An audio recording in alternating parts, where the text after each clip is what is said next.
Thank you, Dr. Bell. It truly is an honor to be here tonight to speak to Alpha High School's top students. And my beautiful wife, Kim, and I are both proud Alpha High School graduates, so we always welcome an opportunity to come back to our alma mater, especially with the beautiful new high school that you have. Principal Stone, thank you for the invitation to come tonight, and thank you for scheduling the banquet on my birthday. Kim and I were having a difficult time deciding where to go tonight, so thank you for making that decision for us.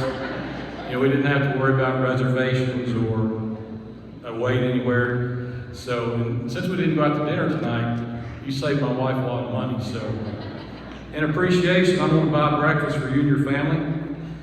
Here are tickets to Alco Quanta's pancake breakfast. It's going to be held here next Saturday. So if you need extra tickets, let me know. I've got plenty. So,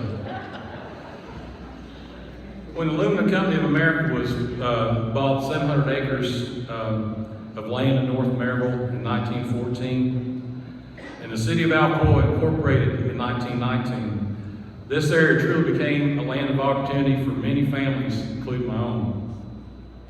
My dad's dad, my grandfather Bill Perkins, moved his family approximately 70 miles from Jellicoe, Tennessee, to this area so that he could take a job as a security guard at the plant. My mom's dad, my papa Amos Talent, moved his family approximately 45 miles from Tellico Plains, Tennessee, to this area to take a job at the plant. Besides my dad, my papa was one of my biggest heroes. I was the first one in my immediate family to get a college degree. My parents always encouraged me to pursue a college education, but my papa continually stressed me the importance of a degree. Papa worked in the pump rooms at Alcoa, and that's back before the days of OSHA and before environmental health and safety measures were put in place for workers. So at that time, the pump room could be a very dirty, dangerous, and demanding job. Papa, he didn't want me to follow in his footsteps there. He said, Brian, you need to go to college and get a degree so that you can get not just a job, but a position. So that made an impression on me at a very early age.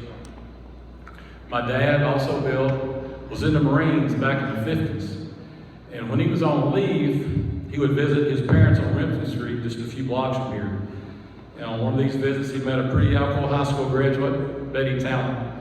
And after a whirlwind courtship, they were married. So thanks to the good Lord, Alcoa locating here, and everything that happened as a result, I was born 4 years later, and 56 years ago today. I'm very thankful that God blessed me with two godly parents who provided me with a very happy and stable childhood. My dad was discharged from the Marines, and I settled back in this area when I was 2. One of my earliest memories that I have is jumping in the duck pond when I was 2 or 3, and my dad jumped in and pulled me out, which I'm pretty sure I couldn't swim at the time, so that was a good thing. Growing up in Springbrook was great. We lived on Burrs Road, the corner of Burrs Road and Wright Road, so everywhere I needed to go, I could ride my bike, whether it be to church, school, ball practice, and one of my favorite places in the world, Springbrook's pool. In the 1967 and 68 school year, I was in the first grade, and my first grade class was the last first grade class at the old Springbrook Elementary School. Because that summer the school burned down. No, I did not have anything to do with it, but it happened on a Saturday night, and I must admit that my 6 and 7-year-old buddies and I were pretty excited at church the next day. We're like, yes, the school burned down, no more school. So fortunately, the powers to be were more mature and logical than we were at that time. And they were somehow able to build makeshift classrooms in the Springbrook gym in time for school to start, where I attended the 2nd and 3rd grades. In my 4th grade year, Halls and Alcoa Elementary Schools were integrated. I'm very thankful for this integration, as it gave me the opportunity to have teachers that I wouldn't have had otherwise, and allowed me the chance to develop lifelong friendships as well. In 1971, my 5th grade class was the first 5th grade class of what I still think of as a new Alcoa Elementary School. It was very technologically advanced at the time, and And that's back when we had 3 major television stations on channels 6, 10, and 26, and 4 if you count channel 2 in Sneeville, Tennessee, which was PBS. But you may have heard about this from your grandparents, your great-grandparents, but back then, we actually had to get off the couch to change the station or adjust the volume on the TV or answer the phone in the bedroom or the kitchen. So I'm not sure how we survived, but we somehow did. But having a school with a television studio and a closed circuit television throughout the school, being able to be on both sides of the camera, that was a big thrill. Instead of middle school, back then we had junior high, which was grades 7 through 9. And in junior high is when I realized how much I really loved Alcoa City Schools. In the spring of my 7th grade year, my family bought a new house in a different community. I was excited about our brand new house. The house was bigger, big yard. I was really excited about, there was a spotlight on the side of the house, so where my brother and I could play basketball games late at night.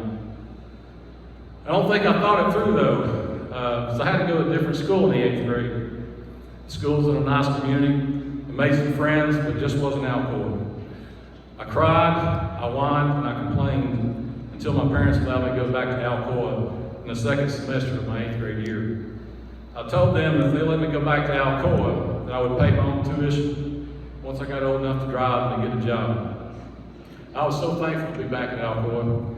One of the highlights of my 9th grade year was that our football team beat a pretty good undefeated Eagleton Junior High School team for the county championship in the last game of the season. Since I was back at Alcoa and junior high was going so great, I didn't want the 9th grade to end. It was wonderful. I didn't think it was possible, but as much as I loved junior high, I loved high school even more. I truly enjoyed going to school. I loved my classmates, or at least most of them. I was 3rd in my class, so I was excelling academically. During my sophomore year, I went up to Coach Bill Cochran. He was the head coach of Alcoa High School at the time. I said, "Coach, I need a job so I can pay my own tuition." The very next day, I had a job at Springbrook Pool. For me as a sophomore, it was a huge deal that my football coach had taken the time to find me a job at the pool in less than 24 hours. I'm pretty sure that what he did was completely legal, but just in case there's some gray areas, I would appreciate it if no one tells the TSSAA about that, because I would hate for any wins or titles to be vacated because of me. When I was a junior in high school, our football team won Alcoa High School's first state championship. I think the picture of that team is still hanging in the gym. And like a lot of team pictures, most of my teammates were too cool to smile or looking mean and tough. But not me. I was smiling from ear to ear because I was just happy to be there, and I loved every minute of it. When I was a senior in high school, our football team won Alcoa High School's 2nd state championship. The year after I left, Alcoa High School won their 3rd state championship. If my parents had only held me back in kindergarten and 1st grade, I would have had 3 championships to the 2. But 2 was fine. I was happy with 2. Up until this time, life had been smooth sailing for me. I worked hard, played hard, but everything seemed to come pretty natural to me. That came to a grinding halt in college. Most people have tough periods at various times in their lives, but my tough time was definitely in college. My hope for you tonight is that your college experience will be the rewarding, fulfilling, and enjoyable time that it should be. I think that the reason my college experience was not a good one was my career planning or lack thereof, and a self-imposed time frame that I put upon myself to finish college. My one piece of advice that I have for you tonight is to explore your job opportunities to the fullest. Put a lot of time, energy, and effort into it. If a certain career path seems attractive to you, talk to people in that field. See if you can find someone to shadow. Also, explore internships and co-op programs.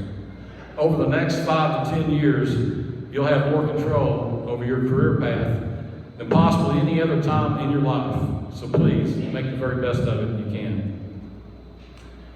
My career planning went something like this. Now, fortunately, you have more resources at your fingertips than I did years ago, so you need to take advantage of those. I've always been very good at math. I'm a math nerd and proud of it. I own the Pie Day of the Century t-shirt that I wear proudly, and I'm surprised that my wife hasn't thrown it away yet. But I heard one day that it helped to be pretty good in math if you're going to be an electrical engineer. And I heard that electrical engineers make pretty good money. It was as simple as that. I would get my degree from the University of Tennessee, and I would get a good paying position at Alcoa. At the time, I naively thought as long as I made good money, I would be happy. Believe me, that's not the case. The saying, do what you love and you'll never work a day in your life, is so true. So try to find that passion in your life, a career path that you love and that will make you happy. Also, for some reason, I put a time constraint on myself to graduate in 4 years. Most sane people take at least 5 years to get an engineering degree. They do internships or co-ops along the way so that they can find their area of interest. So electrical engineering ended up being very hard for me. I didn't excel grade-wise like I did in high school. Unfortunately, I did not enjoy the journey as well. I could not wait to get out. I had a lot of discouraging times in college, and I struggled a lot, but I was able to graduate in exactly 4 years with a less than stellar transcript, no practical experience, and no idea what I wanted to do in the electrical engineering field. I'm sure that I was not an attractive candidate to the people that I interviewed with at the time. Unfortunately, there was also a recession going on at the time, so there weren't many jobs around here locally to begin with. I did get the interview for that position at Alcoa, but I received the dreaded rejection letter in the mail afterwards. I struck out at Alcoa and was striking out other local opportunities as well. At the time, I worked and lived at Weaver Funeral Home in Knoxville as a schoolboy.